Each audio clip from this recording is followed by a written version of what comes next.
Hey guys, Fernie here with Fernie's Appliance, or Daniel with Fernie's Appliance.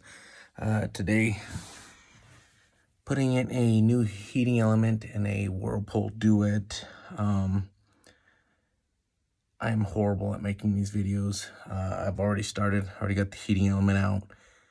Go ahead and show you guys what I've already done, and then make sure to see how it all goes back together. The way it comes apart is the way it goes together, so it'll all be about the same. So I'll flip the camera around. So give it a couple pops. You guys can see it's now starting to slide out. So all I'm gonna do is, now that it's starting to slide out, just grab a hold here and just pull.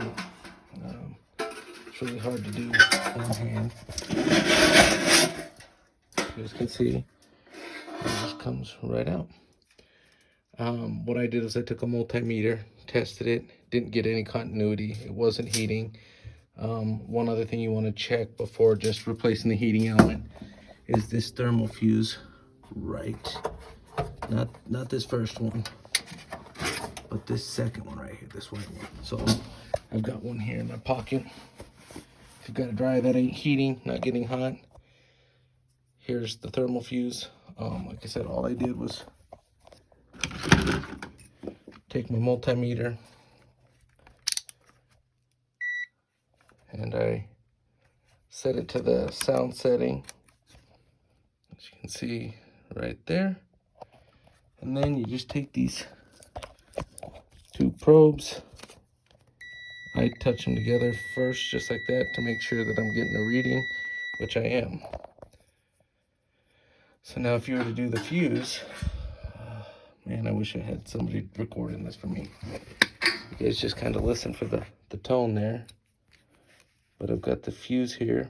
I'll put one on that prong and one on this prong. Maybe. And you can hear the humming. That thermal's good. I did the exact same thing on the thermal on the dryer. Seemed to work. So then I took my two prongs, plugged it into the heating element, no sound. So now what I'm going to do is I'll plug it in here to the new one, and we got sound. So before taking this all apart, you can test those while it's still in the dryer, so that way you're not causing yourself a bunch of extra work. We'll clean all this out. But then once it's apart, I like to try to find the break. You can see that it's got hot in the plate, but in the spring itself should have a break, and there we are. You see the break right there. That there's what's causing your heating element not to work. So, bad heating element. Now we do for the new one, as like I said, is I've got to clean this out, but pretty easy to put back in. You got your cutout right there for your prongs, and then this would just slide that back down in there, and then we'll start installing it back into the dryer. But I'm going to clean this vent out, and we'll be back in just a moment. So if you guys are wondering what keeps this in place, you guys can see the little spring there. All I do is put it right here where the cutout indention's at. You guys can see that there. Then I just give it a nice shove back down in there. Let's see if I can do this without. Be careful, a lot of the sharp edges here will cut you. You don't want to end up with that. It's happened to me several times. Be careful on how hard you bang on it, because you don't want to break the spring. But I'm just giving it a couple nice little taps here. Make sure it is lining back up. You can see right there. And then I'll give it a couple more taps.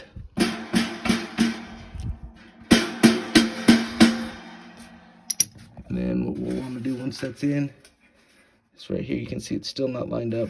We're going to get that hole lined up so that we can get that screw in there.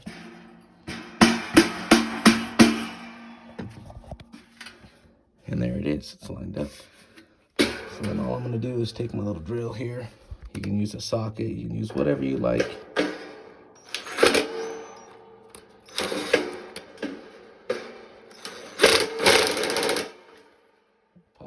back in there. That just holds it back into place. And now we're gonna hook up all of our wires back to our fuses here and back to our thermostat there. All right. So one thing I need to show you is there's this little tab right here. That's gonna go up underneath that circle. Now, if you are having a fit, what I have found out works the best for me. And this just holds it into place so that it doesn't slip back out. And you'll also have that plate at the front. So I like to take a pair of pliers and I like to bend this down a little bit. Just like that. Not much, just some. So when this goes back into place, you'll angle that tab down and then right into that hole. So I just slide it back into place. See if I can get my little flashlight here to get us a little bit of light.